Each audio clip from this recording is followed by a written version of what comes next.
Ваш ребенок не заиграет в теннис, если. Наверное, этих «если» может быть бесчисленное количество, но в этом видео мне захотелось поговорить о вещах. Наверное, в силу каких-то обстоятельств, когда меня много спрашивают, а вот как сделать здесь, вот мы хотим, чтобы ребенок стал спортсменом, что мы должны сделать. И я хочу поговорить сегодня о таких составляющих со стороны детей и родителей, что должны сделать те и иные люди, соответственно, родители и дети, для достижения общей цели. И в конце для самых внимательных слушателей я подведу итог, потому что это такое как прострационное понятие, что такое заиграет, и очень многие люди воспринимают это как там, или топ-50, топ-100 мира, или не заиграл. Но я расскажу об этом всем по порядку. Я расставлял вещи в порядке важности для меня, и первое для меня это вовлеченность. Если говорить каким-то английской терминологией, to be involved, я расскажу одну историю. Когда-то одна мама сватала меня к другой маме, что вот у нее есть ребенок, талантливый, сын акробат, надо встретиться. И у той мамы, которая меня сватала, и у той мамы были дети-погодки. И очень долгий период времени она хотела, чтобы эта женщина со своим ребенком пришла именно ко мне. Я говорил, ну зачем, ну если она не хочет, ну зачем, ну если она не ищет тренера. И она меня сосватала с ней, у меня было 2 или 3 каких-то таких созвона с этой женщиной. Она мне оплачивала тренировки, так и не приходила, просто на деньги переслала карточку. И потом в один из дней она пришла со своим ребенком. И у нее был ребенок, погодка, и у меня был ребенок тоже такого же возраста. Они стали играть, но там ребенок был действительно способный у этой мамы, которая не могла ко мне попасть. И они начали играть, но там не было никаких навыков. То есть там просто мальчик бегал с ракеткой, а мой мальчик такого же года, в принципе, занимающийся столько же, сколько и тот, уже умел там подавать крученую подачу, резать. Естественно, никакого там матча не было, там закончился сет 6-0, и после этого я просто видел, как расстраивается тот парень, и дал какие-то беговые задания, где они просто были плюс-минус хотя бы конкурентоспособны, потому что тот мальчик просто не мог конкурировать, у него не было никаких специальных знаний. И для меня был такой самый характерный факт такой после того, как это не закончилось. И думаю, блин, ну это же мама, вот она столько хотела ко мне попасть. Ну ее пихали ко мне, я не говорю, что она хотела попасть. Вот она увидела, какая пропасть между ее ребенком, который занимается там в 9 лет теннисом, да, и ходит там куда-то в другое место, и ребенком, который занимается плюс-минус по какой-то системе. И ответом был конец тренировки. Она просто спросила, мы что-то должны? Я сказал, нет. Она вышла из зала. Не надо никого никогда никуда пихать. Все, кто ищет, все сами найдут тренера, того, который будет работать на результат, который не будет просто получать деньги, который будет ответственен за работу, которую делает. Надо быть вовлеченным. Первое – это вовлеченность. Если вы не вовлечены в процесс, если вы не живете вашим ребенком, вашими детьми, если вы не ищете лучших тренеров, преподавателей, которые будут его окружать, ничего не получится. Вот эта вот вовлеченность, ей надо просто жить. Я считаю, что все люди, которые занимаются профессионально, у которых есть желание, они находят тренеров, которые работают профессионально. Все люди, у которых этих тренеров нету, они не вовлечены в процесс, они не ищут, они никогда их не найдут. Поэтому первое – это вовлеченность. Во втором пункте я попробую объяснить, почему вовлеченность очень важна еще с одной стороны и насколько она совмещена с искусством коммуникации. Если вы когда-то искали или пытались попасть к хорошему специалисту, есть некоторые такие факторы, которые тоже характеризуют специалиста, и они плюс-минус у всех специалистов высокого уровня, они одинаковые. Этот человек очень занят, его время стоит дорого, попасть к нему невозможно, и навряд ли этот человек просто находится в районе, в котором вы находитесь. Если вы руководствуетесь там, ой, а у этого тренера есть время, ой, а здесь корты рядом, под боком, ой, а он под нас подстроится. Здесь, естественно, такого не будет. И попасть к такому тренеру – это тоже искусство. Это искусство коммуникаций и вот это взаимодействие, когда вы будете добиваться этого результата, и он вам будет просто нужен. Этот человек, этот тренер. Естественно, это не будет находиться нигде, никогда в доступном каком-то расстоянии, в доступном объеме времени. Но это искусство, которым вы должны обладать, чтобы скоммуницировать именно с тем человеком, который вам нужен, и найти этот способ взаимодействия, где вы будете работать. Без вовлеченности это просто невозможно сделать. Третий фактор, который мне кажется очень важным, это финансовая грамотность. Я не люблю деньги без счета. У меня был опыт денег вот так. Весь этот опыт заканчивается очень быстро. Весь этот процесс, точнее, заканчивается очень быстро. Деньги должны считаться. Я, наоборот, люблю родителей с бумажками, с листиками, которые приходят, и они четко понимают, во что они играют, сколько стоит эта игра, насколько они могут позволить долго или объемно играть себе в эту игру. И только такие отношения имеют какой-то длительный период. Все деньги, которые кидаются там пачками, без счета, вот наперед, все это просто мимолетно и заканчивается очень быстро. Для родителей, для ребенка, чтобы не создавать никаких прецедентов для внутренних травм, что вот начали игру, в которую там протянули до 11, до 12 лет, и потом уже трусы продали, часы продали, не за что, некуда. Надо понимать, во что ты играешь, и я считаю, что это такая как финансовая грамотность, к которой вы приходите, вам расписывают, вы понимаете объем времени, который нужен для профессионального спорта, вы все считаете, добавляете туда турниры, экипировку, то, что мы делали видео про бюджет, можно посчитать на первом этапе хотя бы сколько это денег. И вы уже понимаете, можете ли вы в это играть или нет. Финансовую грамотность тоже считаю неотъемлемым качеством для того, чтобы что-то получилось из спортсмена. Искусство самопожертвования – это такие вещи, которые не поймет, наверное, ни один родитель, который не страдает прям профспортом. Какие примеры привести? Вы захотели в отпуск? Сильно наработались? Хер там. Турнир у ребенка, какой-то там чемпионат чего-то, отбор куда-то. Абсолютно наплевать, наработали, если вы сильно, хотите ли в отпуск, вы едете туда. Тяжелая рабочая неделя, захотели поспать в воскресенье, в 8 утра финал, какой-то турнир выходного дня, вы встаете, в 7 утра вы уже на разминке. Захотели поменять себе какой-то автомобиль, купить какую-то новую одежду, или стал выбор между очередной поездкой, очередным турниром, очередной экипировкой ребенка, и опять же вы делаете выбор туда. Все люди, которые не умеют этого делать, просто без шансов. Все люди, которые зациклены на себе или там, на получении удовольствия для себя и могут поставить цели ребенка или достижение его целей на второе место, просто без шансов. Я еще вернусь к этой теме в невидимом пьедесталу для родителей, но это именно так. И это должно быть настолько сильно желание, вот это ваше пожертвовать собой, наверное, сравнимое с чем-то, как охотится ястреб. Когда он охотится, если, допустим, он выбирает какую-то жертву сверху, и кролик по дороге или заяц горный падает, ломает лапу, а он выбрал того, кто убежал от него, он не берет падаль. Он берет только того, за кем он охотился. В другом случае он улетает голодный. И настолько же сильно должен хотеть родитель этой цели. Вот просто или вот так, или никак. Только тогда самопожертвование будет реализовано в результат. Глубокое вникание в такой вот менеджмент, организаторские способности. Наверное, у кого-то, у кого денег с излишком, может найти какого-то тренера, который будет работать прям персонально с ребенком и платить за все. Но я, честно говоря, таких родителей видел единицы. Больше видел родителей, которые на первых этапах этих детей становились менеджерами и считали все. Количество турниров в год. Какая протяженность визы позволяет сколько дней находиться в Европе, играть эти турниры, не выезжая, чтобы эти визовые сроки не нарушались. Какая категория турниров дает плюс при общем наборе очков. Как перебивать эту категорию, какие возрастные ограничения в тех или иных системах ITF, TE, таковые тоже присутствуют.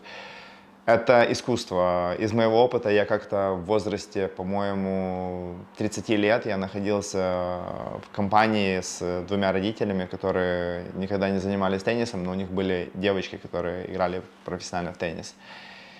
И когда они просто моделировали там план, да, турниров и рассказывали там о подсчете очков, о вот этой всей организации систем с визами, с переездами, с объемом турниров в год, я понял, что я тут просто сиди, я сам открою, что мне надо учиться. И я очень многому с того момента начал учиться в этой сфере, потому что это тоже неотъемлемая часть, без которой вы никуда не пойдете, если вы не знаете, какой категории турнира играть, если вы не знаете ограничений в этих турнирах, с каких возрастов вы можете начинать играть ITF, следующие, фьючерсы и так далее. Просто без шансов. И родитель должен полностью всю эту информацию знать. За сколько дней подается виза в это посольство, за сколько дней получается виза в Америку и так далее. Ну, это просто такое искусство менеджмента, наверное, как управлять поездками вашего ребенка. Просто это очередная такая наука, мне кажется, без которой нет никакого шанса на профессиональный спорт. Это менеджмент, который на начальном этапе должны выполнять больше родители. Наблюдательность, склонность анализировать. Мне кажется, что очень мало родителей, которые умеют это делать, но на самом деле это такие очевидные вещи. Вот был Вася, да, вот был Петя, мы работали вместе, был, Вася ушел туда, Петя остался здесь, Вася улетел в космос, Петя играется в песочнице. Все очень просто. Где вы играете, сколько вы играете, сколько стоит ваш бюджет. Если мы тратим столько же, и вы находитесь в космосе, а мы в песочнице, что-то не так. И вот эта способность анализировать, почему так происходит, почему у кого-то получается. Опять же, если вы вменяемый, и ваш ребенок тоже хочет то, что он делает, любит процесс, которым он занимается, в данной ситуации теннис, то эта склонность, я считаю, к самоанализу вашему, наблюдательности просто, где вы находитесь, на какой позиции в рейтинге вы находитесь, почему кто-то пошел вверх, почему кто-то пошел вниз, травмировался или что-то изменил в своем процессе. И как дуновение ветра, чувствовать, куда дует ветер и пробовать попадать в ту же систему, где идет прогресс, а не регресс. Я считаю, без наблюдательности этого сделать невозможно. Глубочайшее понимание, благими намерениями устелена дорога в ад. Очень часто люди, которые занимаются теннисом, они говорят: мы любим теннис, наш ребенок с удовольствием идет на теннис. Но никогда не путайте теннис как игру и профспорт. Профспорт – это пахота, это работа до седьмого пота, это через боль, это через слезы. Любой человек, который рассказывает, что можно как-то по-другому, или самодур, обманывает сам себя, либо просто дилетант, который ничего об этом не знает. Не будет ничего, не превозмогая себя. И вот эта вот грань, когда дети перешагивают игру и делают шаг к профспорту, очень многие на этой же грани и заканчивают. Потому что им нравится for fun, им нравится бегать десятером, там, поливаться водой со шланга, когда жарко, выбрасывать мячики за забор, дурачиться, играть в сало вокруг корта. Но если ты в ту же жару, когда они поливаются водой, положишь треугольник, да, или там веер, и заставишь ребенка бежать на полную скорость и вкладываться в какое-то время, это уже будет совершенно другое. И на этом этапе очень многие дети дают назад, и родители поддерживают этот шаг назад. Потому что: ой, ты моя зайчка, тебя накричали, ой, чуть-чуть надавили, ой, у тебя еще и слезки по щечкам потекли, ну иди, малыш, я тебя пригрею. Без шансов. Если вы не понимаете, что вы идете в профспорт, и здесь нет другого пути, я не говорю о каких-то там извергских методах, давлении, насилии над ребенком, естественно, нет. Но это пахота. И вы должны в этой пахоте быть строгими. Вы должны выработать систему. Мы не можем быть вот такими, если мы занимаемся профспортом. Мы не жрем шоколадки там до утра, у нас не могут быть вот такие щеки, как у хомяка. Мы не можем закачивать пальцы под iPad и под TikTok. Мы берем скакалку и мы прыгаем, мы бежим. Мы бежим кросс, мы тянемся перед тренировкой, мы тянемся после. Это профспорт, это дисциплина. Здесь не будет по-другому. Если этого не делаешь ты, это не значит, что этого не делают другие. Если ты окружен идиотами, и ты просто не видишь, что кто-то в стороне от тебя это делает, на этих идиотах, которыми ты окружен, тоже мир не заканчивается. В профспорте нет другого пути. Если нет понимания у родителей вот этой вот дисциплины, строгости, какая она должна быть, поддержки тренера в этой ситуации, что во многих ситуациях где-то, где сделали тяжело для ребенка, сделали в итоге хорошо для ребенка. Опять же, это все надо анализировать и находиться близко в понимании, в контакте и с ребенком, и с родителями. Я где-то говорил это в треугольнике тренера и родителей, взаимодействии. Но это работает только так. Этот фактор неотъемлем в достижении цели профессиональной. Когда-то, наверное, я запишу такое, может быть, более развернутое видео, невидимый пьедестал для родителей. Когда-то мама одного ребенка, когда мы разговаривали, она сказала, что каждый олимпийский призер, который всходит на пьедестал, где-то далеко или на небесах, на такой же пьедестал поднимаются его родители. И они проделали такую же работу, просто ее никто не видит. И я полностью с ней согласен. Из перечня пунктов, которые я назвал в этом видео, это очень много родительской работы, которые должны делать родители. И те люди, которые думают, что они там где-то кинут денег там, за свое отсутствие или доверят эту работу кому-то, заплатят, никогда. Так как надо вам, не надо никому. Так как будете делать вы, я бы тоже с удовольствием заплатил, чтобы кто-то делал работу за меня, особенно там с моими детьми. Но я не заплачу. Не потому, что у меня нет денег или нет возможности заплатить. Потому что я знаю, что кто-то не доделает до конца, кто-то уйдет раньше, кто-то скажет, не получилось, а ты никогда не скажешь. Потому что так, как надо тебе, не надо никому. И ты сделаешь это. И ты сделаешь это, потому что ты знаешь, что для тебя это очень важно. Потому что это твои дети. И поэтому никто не сделает лучше, чем вы. Это касательно очень-очень больших вещей, когда вы ругаетесь с детьми, когда вы пытаетесь им что-то объяснить. Вы не объясняете, как прохожему на улице. На прохожего вам наплевать. Вы объяснили, он не понял, он пошел дальше. Здесь вы все равно будете объяснять. Поэтому я считаю, что этого пьедестала они достойны. Родители олимпийских чемпионов. И теперь главное, я обещал, что для тех, кто досмотрит видео до конца, я объясню, что такое результат. Какой результат мы все время ждем? Вот заиграл, что ребенок ваш не заиграет. И вот вы можете подумать, что все эти вот советы мои или рекомендации, они все основаны на том, чтобы ваш ребенок попал в топ-100. Если вы это выполните, ребенок попадет в топ-100, а потом скажете, о, я все сделал, ребенок в топ-100 не попал. Я очень много раз говорил, что важен не результат, как медаль, как кубок, а путь, которым идет ребенок. И есть две вещи, которые я считал бы главной победой в любом спорте. И если вы абстрагируетесь от всех медалей, от всех победов на оранжболах, на чемпионатах стран, в которых вы находитесь, Европ, попаданий в сборную, там, становления там, чемпионов каких-то гранд-слэмов, ITF и так далее, вы ответите себе на вопрос точно так же. Вам нужен кто? Вам нужен ребенок, который вырос в среде сильнейшей мировой конкуренции и в рамках игры, в которую он играет, научился добиваться поставленной цели. Распространите это куда угодно. Закончился теннис, пошел в бизнес. Закончился теннис, начал учиться, пошел в медицину. Везде конкурентоспособная среда мирового уровня, где ты знаешь, что такое быть одним из лучших в мире. Ты знаешь, какова мировая конкуренция и сколько надо в ней работать. И в рамках игры, в которую ты играешь, ты лучший и ты умеешь добиваться результата. Может быть не лучше, может 20-й в мире. Это, я считаю, одной из главных целей, которые мы должны поставить перед детьми. И, в принципе, при таком раскладе можно спокойно помирать. Ну, по крайней мере, стареть, не переживая за них, что они там без куска хлеба останутся.